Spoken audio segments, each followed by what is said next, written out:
நான் சொல்றேன், என் அன்புல நிலைத்திருங்கள். அவருடைய அன்புல நிலைத்திருங்கள். ஏன் தெரியுங்களா? அவருடைய அன்பு மாறாத அன்பு.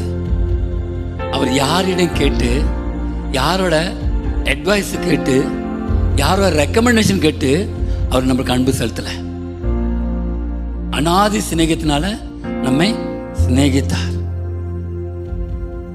குற்றவாளியா இருக்கிற நாம், சாபத்தில் இருந்த நாம், அக்கிரமக்காரன் இருந்த நாம், அநியாயக்காரன் இருந்த நாம், அப்படிப்பட்ட நம்மை அவர் அன்பு ஒன்றுதாங்க நம் வாழ்க்கையை மாத்தினது.